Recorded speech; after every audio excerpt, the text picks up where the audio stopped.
கரூரில் நடந்தது பெருந்துயரம், கொடுந்துயரம். இதுவரை நடக்காத துயரம், இனி நடக்கக்கூடாத துயரம். மருத்துவமனைக்கு நான் நேரில் போய் பார்த்த காட்சிகள் இன்னும் என் கண்ணை விட்டு அகலலை. கனத்த மனநிலையிலையும் துயரத்திலையும் தான் இன்னும் இருக்கேன். செய்தி கிடைச்சதும் மாவட்ட நிர்வாகத்தை முடுக்கிவிட்டு எல்லா உத்தரவுகளையும் பிறப்பித்த பின்னாலும் என்னால் வீட்டில் இருக்க முடியல. உடனே அன்றைக்கி நைட்டே கரூருக்கு போனேன். குழந்தைகள், பெண்கள்னு 41 உயிர்களை நாம் இழந்திருக்கிறோம்.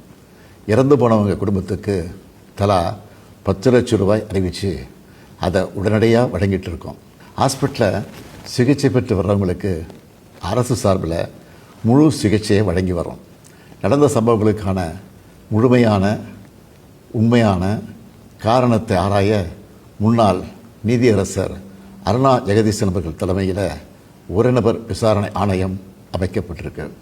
ஆணையத்தோட அறிக்கை அடிப்படையில் அரசோட அடுத்த கட்ட நடவடிக்கையில் இருக்கும்னு உறுதியளிக்கிறேன். இதற்கிடையே சோஷியல் மீடியாவில் சிலர் பரப்புற வதந்திகளையும் பொய் செய்திகளையும் பார்த்துட்டு தான் இருக்கேன். எந்த ஒரு அரசியல் கட்சி தலைவரும் தன்னோட தொண்டர்களும் அப்பாவி பொதுமக்களும் இறக்கிறத எப்பொழுதும் விரும்ப மாட்டாங்க. இந்த சம்பவத்தில் உயிரிழந்தவங்க எந்த கட்சி சார்ந்தவங்களாக இருந்தாலும் என்னை பொறுத்த வரைக்கும் அவங்க நம்மளோட தமிழ் உறவுகள். எனவே சோகமும் துயரமும் சூழ்ந்திருக்கக்கூடிய இந்த நிலையில் பொறுப்பற்ற முறையில் விஷமத்தனமான செய்திகளை தவிர்க்கணும்னு கேட்டுக்கிறேன். அரசியல் கட்சிகள், பொது அமைப்புகள் இது போன்ற நிகழ்ச்சிகள் நடத்தும்போது இனி வரும் காலங்களில் எத்தகைய பொறுப்போடு நடந்துக்கணும்ன்ற விதிமுறைகளை வகுக்க வேண்டியது நம்ம எல்லோருடைய கடமை. எனவே நீதியரசு ஆணைய அறிக்கை கிடைச்ச பிறகு எல்லா அரசியல் கட்சிகள், பொது அமைப்புகளோடு ஆலோசனை நடத்தி இதற்கான விதிகள், நெறிமுறைகள் வகுக்கப்படும்னு உறுதியளிக்கிறேன். அத்தகைய நெறிமுறைகளுக்கு எல்லாரும் ஒத்துழைப்பு தருவாங்கன்னு நம்புகிறேன். மனித உயிர்களே எல்லாத்துக்கும் மேலானது.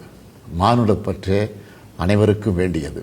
அரசியல் நிலைப்பாடுகள், கொள்கை முரண்பாடுகள், தனி மனித பகைகள்னு எல்லாத்தையும் விலக்கி வச்சுட்டு எல்லாரும் மக்களுடைய நலனுக்காக சிந்திக்கணும்னு கேட்டுக்கிறேன். தமிழ்நாடு எப்போவுமே நாட்டுக்கு பல வகைகளில் முன்னோடியாகத்தான் இருந்திருக்கு.